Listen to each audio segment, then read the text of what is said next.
저는 이 증상 때문에 뇌경색으로 쓰러질 뻔했습니다. 놀랍게도 그 신호는 머리가 아니라 바로 다리에서 시작됐습니다. 혹시 지금 밤마다 다리가 저리고 쑤시거나 이유 없이 발이 차갑고 걸을 때마다 종아리가 터질 듯이 아프신가요? 아이고, 나이 들면 다 그렇지. 어제 좀 무리해서 그런가 보다 하고 무심코 넘기셨다면 오늘 3분만. 아니, 이 영상은 정말 끝까지 보셔야 합니다. 오늘 제가 말씀드릴 이 다리 신호를 놓치면 자칫 뇌경색의 골든타임을 놓쳐 평생을 후회하며 사실 수도 있기 때문입니다. 우리 어르신들 뇌경색하면 보통 머리가 깨질 듯이 아프거나 말이 어눌해지고 한쪽 팔다리에 힘이 빠지는 증상만 생각하시지요. 물론 그것도 맞습니다. 하지만 정말 무서운 것은 그런 증상이 나타나기 한참 전부터 우리 몸이 이러다 큰일 난다고 계속해서 신호를 보낸다는 겁니다. 그리고 그 첫 번째 신호가 뜻밖에도 머리에서 가장 먼 다리에서 나타나는 경우가 정말 많습니다. 왜 하필 다리일까요? 머릿속 혈관이 막히는 병인데 왜 다리가 아픈 걸까요? 그 비밀을 알아야 내 몸을 지킬 수 있습니다. 오늘 저는 왜 뇌경색의 신호가 다리에서 시작되는지 그 이유를 어르신들께서 알기 쉽게 설명해 드리고 절대로 놓쳐서는 안 될 다리 위험, 신호 4가지, 그리고 오늘 당장 실천할 수 있는 예방 습관까지 꼼꼼하게 알려드리겠습니다. 오늘 영상 끝까지 보시면 아이고, 나도 저런데 하고 걱정만 하시는 게 아니라 아하, 이래서 그랬구나, 이렇게 하면 되겠구나 하고 속 시원하게 답을 얻어 가실 겁니다. 자, 어르신들, 우리가 고속도로를 한번 생각해 볼까요? 서울에서 부산까지 싱싱 달려야 하는데 만약에 중간에 대전쯤에서 큰 사고가 나서 길이 꽉 막혔어요. 그럼 어떻게 될까요? 당연히 대전 뒤로 차들이 줄줄이 멈춰 서고 결국에는 서울에서 출발한 차도 꼼짝 못하게 되겠지요. 우리 몸의 혈관도 똑같습니다. 우리 몸의 피는 심장에서 출발해서 머리끝, 발끝까지 갔다가 다시 깨끗하게 돌아와야 합니다. 특히 다리로 내려간 피는 중력을 거슬러서 다시 심장까지 힘차게 올라와야 하죠. 그런데 나이가 들고 혈관 벽에 찌꺼기가 끼고 탄력이 떨어지면 이 피가 올라오는 힘이 약해집니다. 그러면 어떻게 될까요? 피가 다리, 특히 종아리 깊숙한 곳에 있는 혈관 정맥에 고이기 시작합니다. 깨끗하게 흘러가지 못하고 정체되는 것이지요. 이렇게 고인 피는 시간이 지나면 묵처럼 혹은 젤리처럼 끈적하게 굳어버립니다. 이것을 의학 용어로는 혈전이라고 부르고 우리 어르신들 알기 쉽게 피떡이라고 하겠습니다. 이 피떡이 바로 뇌경색을 일으키는 시한폭탄입니다. 다리에 얌전히 있던 이 피떡이 어느 날 갑자기 툭 떨어져 나오는 경우가 있습니다. 우리가 갑자기 힘을 주거나 심하게 기침을 하거나 혹은 자다가 뒤척일 때도 떨어질 수 있습니다. 혈관에서 떨어진 이 피떡은 이제 여행을 시작합니다. 피를 타고 흘러다니다가 심장으로 가는 혈관을 막으면 심근경색, 폐로 가는 혈관을 막으면 폐색전증이 됩니다. 이것도 정말 무서운 병이지요.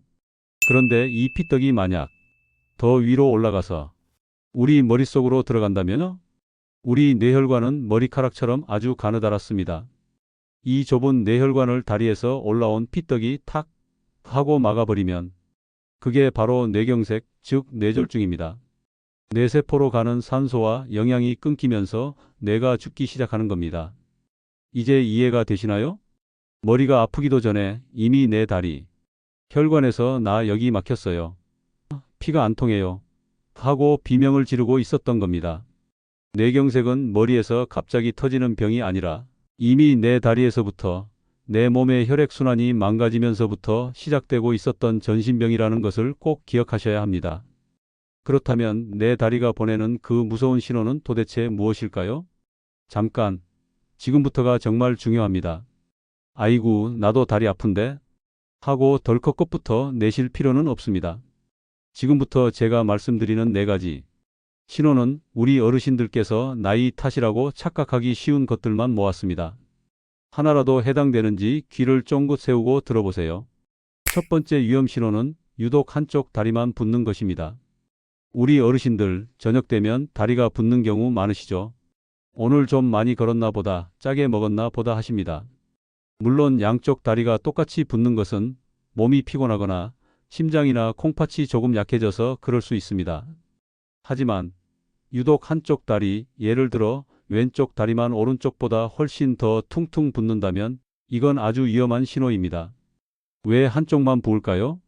아까 말씀드린 피떡이 만약 왼쪽 다리 혈관에 생겨서 피가 올라오는 길을 막고 있다면 당연히 그 아래쪽으로 피가 고여서 왼쪽 다리만 퉁퉁 붓게 되는 겁니다. 마치 한쪽 하수구만 막힌 것처럼요. 손가락으로 부은 다리의 정강이 뼈 앞부분을 꾹 눌렀다가 떼어보세요. 이때 손가락 자국이 움푹 팬 채로 금방 돌아오지 않는다면 심각하게 혈액순환이 안 되고 있다는 뜻입니다. 특히 한쪽 다리가 부으면서 그 부위가 붉게 변하거나 만졌을 때 다른 쪽 다리보다 유난히 따끈따끈한 열감이 느껴진다면 이건 혈관에 염증이 생겼다는 신호일 수 있으니 망설이지 마시고 병원을 찾으셔야 합니다. 하지만 여기서 끝이 아닙니다. 붓는 것만큼이나 우리가 꼭 확인해야 할 위험한 신호가 또 있습니다. 바로 두 번째 위험 신호, 걸을 때 종아리가 터질 듯이 아픈 것입니다. 이게 아주 중요합니다. 그냥 아픈 게 아닙니다. 파행성이라고 해서 특징적인 통증이 있습니다. 가만히 쉬고 있을 때는 괜찮습니다. 그런데 딱 100m 혹은 횡단보도 하나 건널 정도로만 걸어도 종아리나 허벅지가 쥐어짜는 듯이 아프고 터질 것처럼 땡땡해집니다. 아이고 아파라 하고 길가에 서서 잠깐 5분 정도 쉬면 또 거짓말처럼 통증이 사라집니다. 괜찮아졌네? 하고 다시 걷기 시작하면 또 똑같은 거리를 갔을 때 아까와 똑같은 통증이 반복됩니다. 이게 왜 그럴까요? 우리 다리 근육도 걸으려면 피, 즉 산소와 영양분이 필요합니다. 그런데 다리 혈관이 좁아지거나 막혀가고 있으면 쉴 때는 그럭저럭 피가 통하다가도 걷기 시작하면 근육이 필요로 하는 만큼의 피를 보내주지 못하는 겁니다. 근육이 피 좀 더 보내달라. 고 비명을 지르는 것이 바로 이 통증입니다. 우리 어르신들 이걸 허리 디스크 증상이랑 헷갈리시는 경우가 많아요. 허리가 아파서 다리가 저리다고 생각하시죠. 하지만 허리 디스크는 걸을 때보다 오히려 가만히 앉아 있거나 허리를 숙일 때 더 아픈 경우가 많습니다. 반대로 오늘 말씀드린 혈관성 통증은 가만히 있으면 괜찮고 걸으면 아프다는 것이 가장 큰 차이점입니다. 만약 내가 500m는 거뜬히 걸었는데 요즘 들어 100m만 걸어도 다리가 아파서 쉬었다 가야 한다면 이건 내 다리 혈관이 70% 이상 막혔다는 아주 강력한 경고입니다. 세 번째 위험 신호는 다리 피부색이 변하고 발이 얼음장처럼 찬 것입니다. 우리 어르신들 혹시 양말 벗고 발을 한번 내려다 보세요. 발가락이나 발등의 피부색이 다른 곳보다 유난히 하얗거나 창백하거나 혹은 반대로 검붉게 변하지는 않았나요? 피가 잘 통해야 우리 피부도 붉고 생기가 도는 법입니다. 피가 발끝까지 제대로 가지 못하면 피부가 하얗게 질리게 됩니다. 그리고 피가 돌아야 할 혈관이 막혀서 그 주변으로 피가 새어나오면 마치 멍든 것처럼 검붉게 변하기도 합니다. 또 만졌을 때 유난히 발이 차갑고 시린 것도 문제입니다. 수족 냉증이야 하고 간단히 넘기실 게 아닙니다. 이불 속에 들어가도 발이 시려서 잠을 못 잘 정도라면 이건 단순히 손발이 찬 게 아니라 발끝까지 피가 못 가고 있다는 신호입니다. 피는 우리 몸의 보일러입니다. 피가 돌아야 체온이 유지되는데 혈관이 막혀 피가 안 도니 발이 얼음장처럼 차가워지는 것이지요. 반대로 아까 첫 번째 신호처럼 다리가 퉁퉁 부으면서 열이 나고 붉어지는 것도 염증 신호지만 이렇게 아예 피가 안 통해서 하얗게 질리고 차가워지는 것 역시 아주 위험한 신호입니다. 마지막 네 번째 위험 신호는 밤마다 쥐가 나고 다리털이 빠지는 것입니다. 아이고 어젯밤에도 자다가 쥐가 나서 죽는 줄 알았네. 우리 어르신들 쥐 나는 거 정말 고통스럽죠. 물론 쥐가 나는 이유는 다양합니다. 마그네슘 같은 영양소가 부족해도 쥐가 날 수 있고 근육이 피로해도 날 수 있습니다. 하지만 유독 밤에 자려고 누웠을 때 혹은 새벽녘에 종아리가 딱딱하게 굳으면서 쥐가 자주 난다면 이것도 혈액순환 문제를 의심해 봐야 합니다. 낮에는 우리가 서 있거나 걸으니까 그나마 피가 좀 도는데 밤에 가만히 누워 있으면 피가 더 정체되기 쉽습니다. 이때 혈관이 좁아져 있으면 근육에 산소가 부족해지면서 경련, 즉 쥐가 나는 겁니다. 그리고 조금 엉뚱하게 들리실 수도 있지만 다리털도 잘 보셔야 합니다. 예전에는 정강이에 털이 났었는데 언젠가부터 유난히 그 부분만 털이 숭숭 빠지고 피부가 매끈매끈, 반질반질하게 변한다면 이것도 피가 안 통해서 모낭, 즉 털을 만드는 뿌리까지 영양이 안 가서 털이 죽어버리는 현상입니다. 자, 어르신들. 제가 지금 4가지 신호를 말씀드렸습니다. 유독 한쪽 다리만 붓는다. 걸을 때 종아리가 아파서 쉬었다 가야 한다. 다리 피부색이 변하고 발이 시리다. 밤마다 쥐가 나고 다리털이 빠진다. 어떠신가요? 내 얘긴데? 하고 가슴이 덜컥하신 분 분명히 계실 겁니다. 나이 타진 줄 알았는데 이게 뇌경색 신호였다니 하고 무서운 생각도 드실 거고요. 하지만 지금이라도 이 신호를 알아차리신 것이 정말 다행입니다. 우리 몸은 절대 주인을 배신하지 않습니다. 이렇게 큰 병이 오기 전에 나 좀 살려달라고 애타게 신호를 보냅니다. 이 신호를 무시하고 방치하면 뇌경색이라는 큰 병을 맞이하는 것이고 지금처럼 신호를 알아차리고 몸을 돌보기 시작하면 100세까지 건강하게 사실 수 있는 겁니다. 혹시 지금 말씀드린 증상 중에 2가지 이상 해당되거나 특히 걸을 때 아파서 쉬었다 가야 하는 증상이 있다면 내일 가야지, 모레 가야지 미루지 마시고 당장 가까운 병원에 가셔서 다리 혈관 초음파 검사를 꼭 한번 받아보시길 강력하게 권해드립니다. 그리고 오늘 이 내용이 정말 중요하다고 생각되신다면 지금 바로 주변에 통증으로 고생하는 소중한 가족이나 친구분들이 있다면 이 영상을 꼭 공유해서 함께 건강해지세요.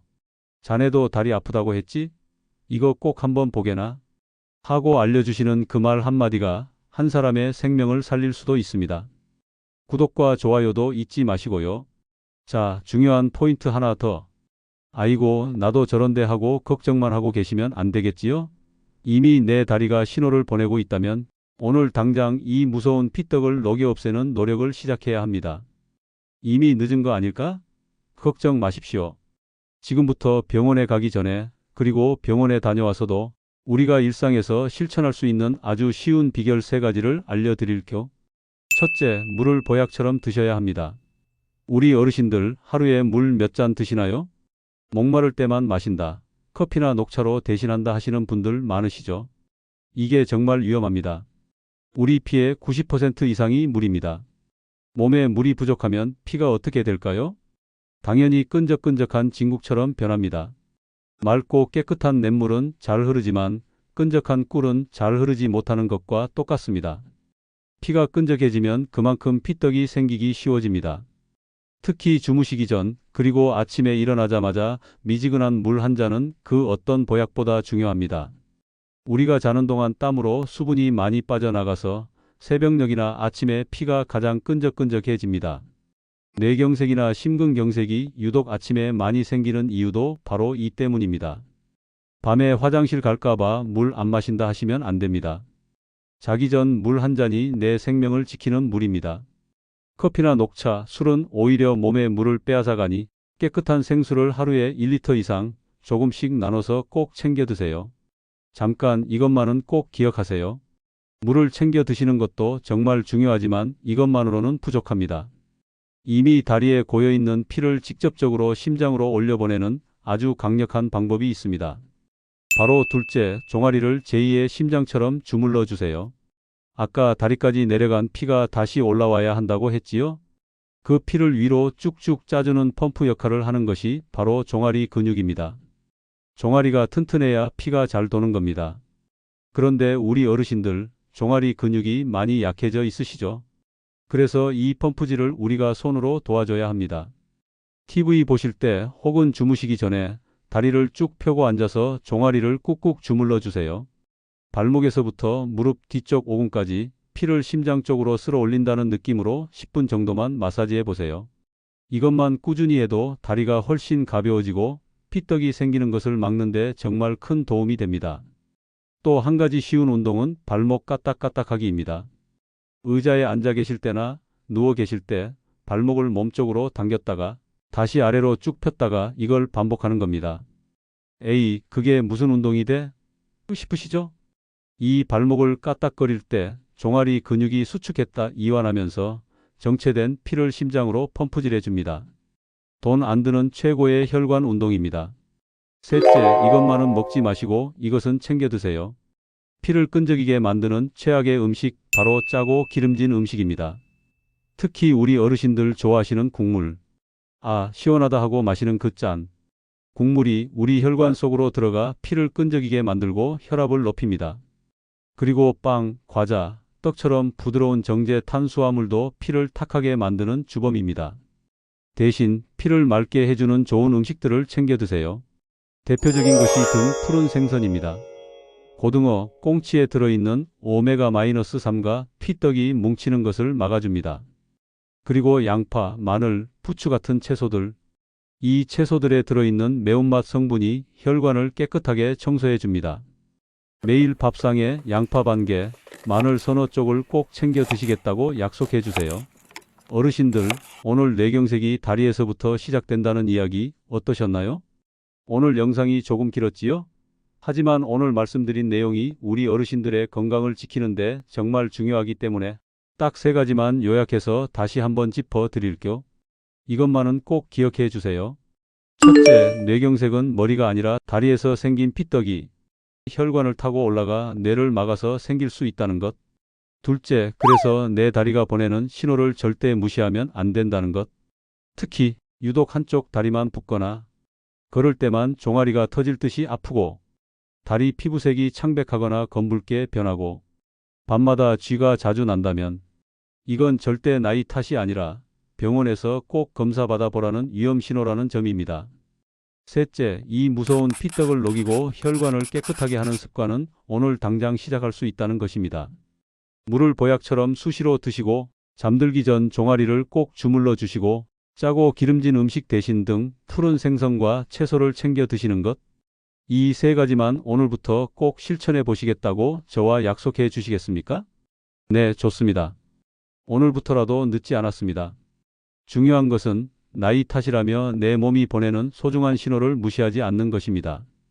우리 몸은 100세까지도 건강하게 쓸 수 있도록 만들어졌습니다. 다만 우리가 그 사용법을 잘 몰랐을 뿐입니다. 오늘부터 내 다리를 그저 걷는 도구가 아니라 내 생명을 알려주는 소중한 경고등이라고 생각해 주세요. 오늘 저녁 사랑하는 내 다리를 따뜻하게 주물러 주시고 그동안 무거운 내 몸 지탱하느라 고생 많았다. 아프면 꼭 신호 보내다오 하고 말 한마디 건네보시는 건 어떨까요? 오늘 알려드린 신호들과 건강 습관들 잘 기억하시면서 뇌경색 걱정 없이 활기찬 100세를 맞이하시길 진심으로 응원하겠습니다. 다음에는 더 유익하고 알찬 건강 정보로 찾아뵙겠습니다. 늘 건강하시고 행복하십시오. 감사합니다.